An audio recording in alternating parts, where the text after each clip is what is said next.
Bismillahirrohmanirrohim. Assalamualaikum warahmatullahi wabarakatuh. Halo teman-teman semua. Untuk pertemuan kali ini kita masuk ke pembahasan baru ya, yaitu regresi sederhana. Nah, langsung saja. Di sini terdapat beberapa poin yang akan saya bahas pada pertemuan kali ini. Yang pertama, ada regresi linier sederhana. Kedua, perbedaan antara regresi dan korelasi. Ketiga, ada macam variabel penelitian. Dan yang keempat yaitu langkah-langkah perhitungan regresi sederhana. Nah, jadi apa itu regresi? Regresi merupakan alat ukur yang digunakan untuk mengetahui ada tidaknya pengaruh antar variabel. Variabel-variabel yang digunakannya yaitu variabel terikat sebagai variabel responnya atau dilambangkan dengan Y, dan variabel bebas atau dapat disimbolkan dengan X. Nah, biasanya kita menggunakan X untuk melihat apakah X mempengaruhi Y. Nah, jadi itulah sederhananya analisis regresi ya. Analisis regresi dibedakan menjadi dua jenis, yaitu secara sederhana atau disebut analisis regresi sederhana dan analisis regresi berganda. Masing-masing memiliki satu variabel terikat atau dapat disimbolkan dengan Y. Namun, yang membedakannya adalah variabel bebas yang digunakannya.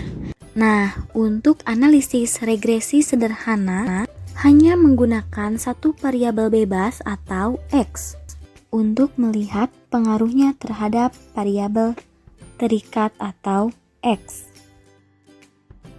Namun, untuk analisis regresi berganda, dia menggunakan lebih dari satu variabel bebas atau X ya, untuk melihat apakah terdapat pengaruh terhadap variabel terikat atau X. Untuk melihat apakah berpengaruh atau tidak terhadap variabel terikat atau X. Jadi, inilah hal yang mendasar yang membedakan analisis regresi sederhana dan analisis regresi berganda.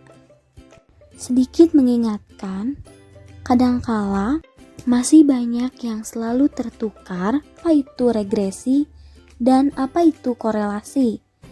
Nah, korelasi di sini merupakan suatu analisis untuk mengetahui tingkat keeratan hubungan antara dua variabel. Nah, jadi apa sih yang menjadi pembeda?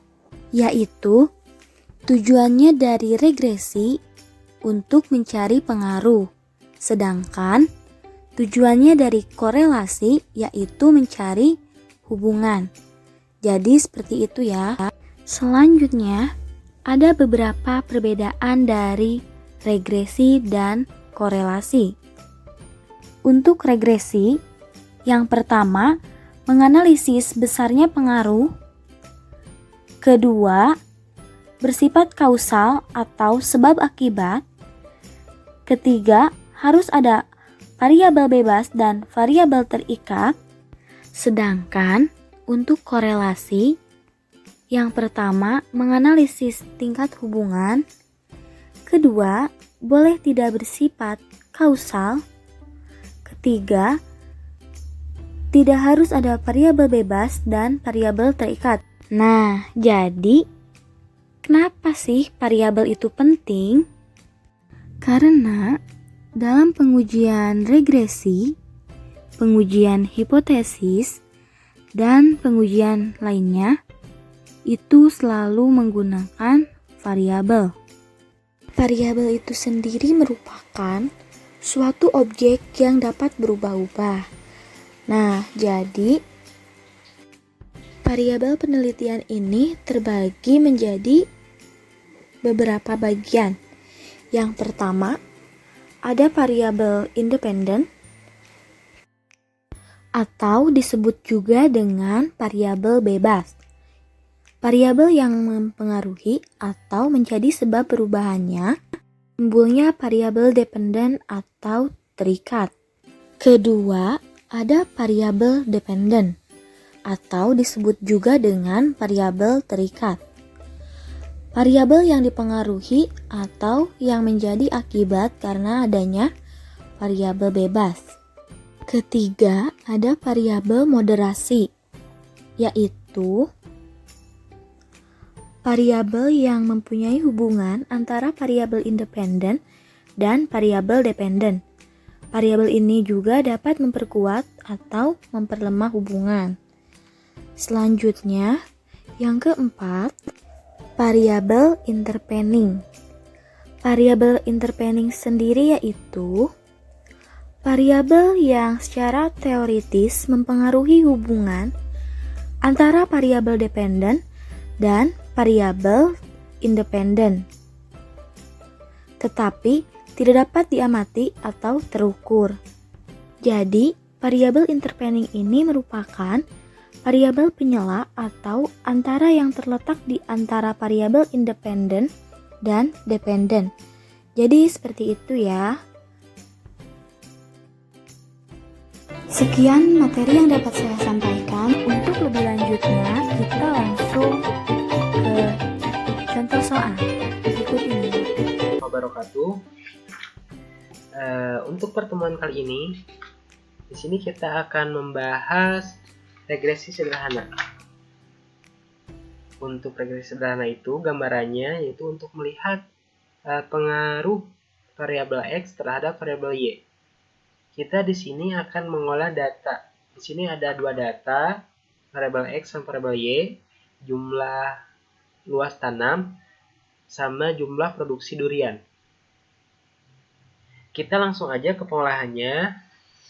Untuk pertama-tama, kalian biasa masuk ke data, langsung pilih data analisis. Setelah itu kalian cari regression di sini ya, atau regresi di sini. Setelah itu klik OK. Setelah itu langkah-langkah untuk pengisiannya di sini, kalian yang pertama yang harus dilakukan oleh kalian itu masukkan variabel Y-nya yang ini. Yang kedua, masukkan variabel X-nya. Setelah itu labelnya kalian aktifkan. Sama confidence levelnya juga aktifkan. Ya. Setelah itu, untuk output option kalian ini pilih outputnya nanti mau diletakkan di mana. Kita pilih aja output range-nya di sini. Nah, di sini kita letakkan di sini aja. Setelah itu, kalau kalian sudah lengkap seperti ini, langsung aja OK. Nah, nanti muncul beberapa hasil output. Ada tabel summary output sama tabel ANOVA. Setelah kalian menyelesaikan ini, langsung saja ke analisis hasil. Yang pertama kita bahas di sini yaitu persamaan regresi sederhana. Dari mana persamaan ini? Yang pertama persamaannya yaitu Y sama dengan A tambah BX. Y sama dengan min 65,30 ditambah 100,83. Nilai ini didapat dari mana? Nilai ini didapat dari tabel output ANOVA di sini ya. Yang min 65 sebagai A, yang variabel X sebagai BX di sini ya, di tabel koefisien yang ini. Nanti kalian tinggal masukkan saja ke sana ya. Untuk yang kedua, kita di sini akan membuat gambar persamaan regresi. Pertama-tama kalian blok di sini variabel X sama variabel Y nilainya aja ya. Lalu pilih ke menu insert di sini. Pilih scatter. Yang pertama aja ya di sini. Kalian di sini kecilkan aja. Lalu pindahkan ke sini ya. Nah. Lalu kalian bisa tambahkan di sini red line sama existed-nya untuk menambahkan keterangan dari gambar ini, ya. Kalian yang selanjutnya arahkan pointer ke thread line, langsung klik kanan, pilih format thread line. Sini ya. Setelah itu kalian pilih display equation on chart di sini ya. Setelah itu kalian close aja. Langsung kalian di sini kasih keterangan. Persamaan regresi, ya. Yang di sini kita kasih jumlah produksi. Kita di sini kasih luas tanam. Untuk langkah selanjutnya, di sini kalian akan mengisi kolerasi sederhana dan ukuran lainnya. Yang pertama ada nilai multiple R. Didapat dari mana nilai ini? Kita cari ke tabel hasil output di sini ya, yang ini. Multiple R. Pertama-tama kalian di sini langsung masukkan aja sama dengan langsung pilih ke klik nilai ini. Ya. Nah, seperti itu. Kita bulatkan saja sampai ke 3 angka di belakang koma aja cukup. Setelah itu kita interpretasikan, kita cocokkan dengan derajat hubungan. Nilai ini masuk ke derajat hubungan yang mana? Dikarenakan ini derajat hubungannya sangat kuat, lalu interpretasikan sama kalian. Hal ini menunjukkan bahwa hubungan antara variabel X dan variabel Y itu sangat kuat. Selanjutnya kalian akan mengisi standar error estimate yang di sini ya. Standar error ini dapat dari nilai yang mana? Sama dari tabel output summary output ya. Kita klik aja di sini. Standar error yang ini ya. 33,827. Kita di belakang koma ya. 33,827. Artinya apa? Hal ini menunjukkan variasi sebesar 33,827 di sekeliling garis regresi atau garis diagonal. Setelah itu kita R square sama didapat dari hasil output tabel ini, yang ini nih. Akan tetapi kita bulatkan saja dulu 3 angka di belakang koma ya. Ini juga bisa. Nah, akan tetapi untuk menjelaskannya itu nilai ini itu harus dibentukkan persen. Berarti 71,96% ya. Hal ini menunjukkan variasi pada variabel Y bisa dijelaskan oleh variabel X. Sedangkan sisa dari 71,96% ini 28,4% dapat dijelaskan oleh variabel lainnya. Setelah itu, kalian masuk ke analisis koefisien regresi. Kalian buat dulu hipotesisnya. Di sini ada H0, beta sama dengan 0. Artinya tidak ada pengaruh variabel X terhadap variabel Y. Dan selanjutnya, H1 beta tidak sama dengan 0. Artinya terdapat pengaruh variabel X terhadap variabel Y. Setelah kalian membuat hipotesis, langsung kita menentukan T tabel dan T hitungnya dengan alfa 5%. Ya. Untuk mencari T tabel, kalian menggunakan rumus TINV. Ya. Seperti ini, probability-nya 5%, tapi masukannya 0,05 ya. Maka setelah itu degree freedom-nya itu jumlah datanya kan 8 dikurangi 2. Setelah itu kalian klik enter. Untuk T tabelnya ini didapat langsung 2,45. Dan untuk T hitungnya kita gunain yang ini, yang dari tabel hasil outputnya yang di sini. T stat. Tapi jangan ketukar dengan yang testat yang intercept.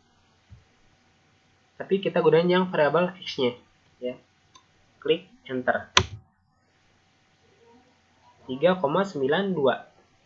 Langsung masuk ke kaidah keputusan. Jika T hitung lebih besar dari T tabel, maka H0 ditolak. Kita langsung ambil keputusannya di sini. Gunain fungsi if.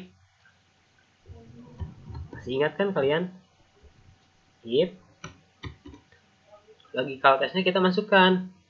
Jika T hitung lebih besar dari T tabel, maka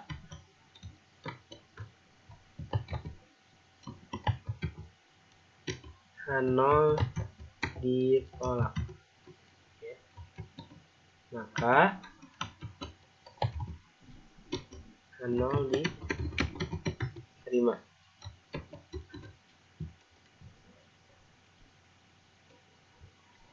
Ini lupa tidak pakai spasi. Ya, seperti ini.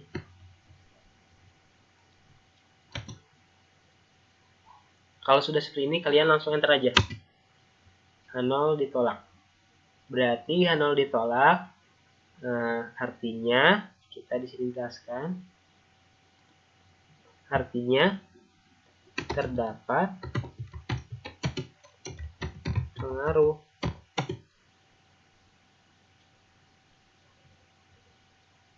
variabel